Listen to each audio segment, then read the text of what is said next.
Olá pessoal, sejam muito bem-vindos a esse vídeo e hoje eu quero conversar com vocês sobre a mentalidade de estudante. Bom, a mentalidade de estudante é muito parecida com a do empreendedor. Na mentalidade do empreendedor, você tem que buscar diversas formas de você atingir o resultado que você está buscando.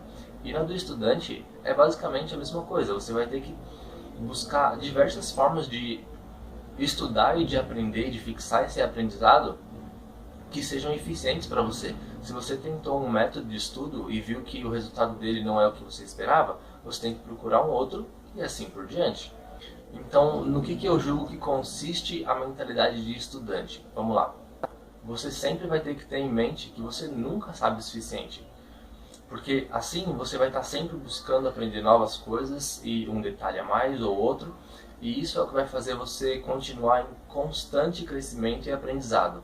Você tem que saber também que você vai continuar estudando para sempre, não importa quanto tempo de estudo você tenha e qual o tamanho do conhecimento que você tenha sobre essa área, você vai ter que continuar aprendendo e você vai fazer isso para sempre. Um exemplo que eu gosto de citar é o meu pai, que é um nativo americano, que dá aula há mais de 40 anos e ele ainda assim continua estudando, continua aprendendo coisas sobre a língua dele. Outra coisa que você vai ter que saber é que é um caminho longo, mas muito longo. Quero dizer que dura anos, que vai durar anos. Mas ele com certeza vale toda essa pena que vai te acarretar. Ele com certeza vale todo o esforço, todas as horas de dedicação, toda a frustração que vai fazer parte dessa trajetória.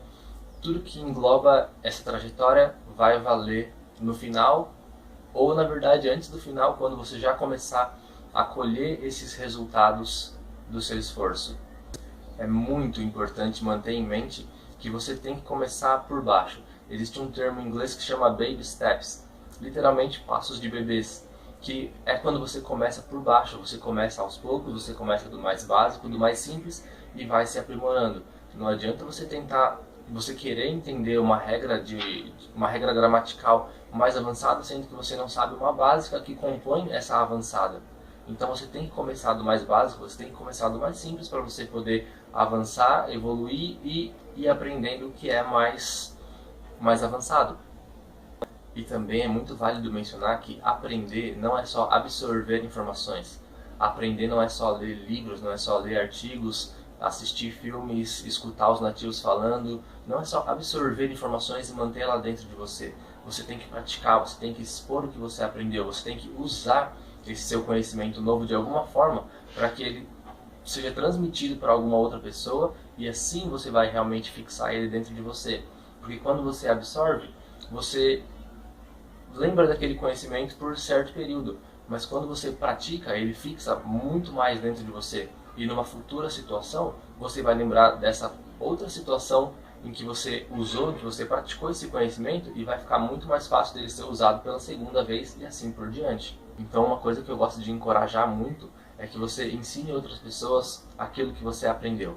Especialmente falando de inglês, quando você aprende uma palavra, uma expressão, uma regra gramatical nova, ou qualquer outra coisa que seja, ou você passa para um caderno para você fixar aquele conhecimento, ou você ensina uma outra pessoa que também tem curiosidade de aprender inglês tanto quanto você.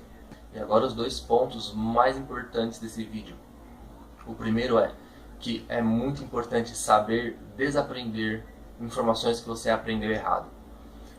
Dois exemplos que eu gosto de citar muito são o número 2 e a letra H, que os brasileiros aprenderam a pronunciar to, sendo que a forma correta é to, e também a letra H, que a pronúncia correta é H, e o número 8 é eight, para não confundir essas duas pronúncias. E eu vejo muitos brasileiros confundindo isso, e quando eu ensino, é um pouco difícil desaprender esses hábitos velhos, esse aprendizado que foi aprendido errado, para poder aí sim aprender da forma certa.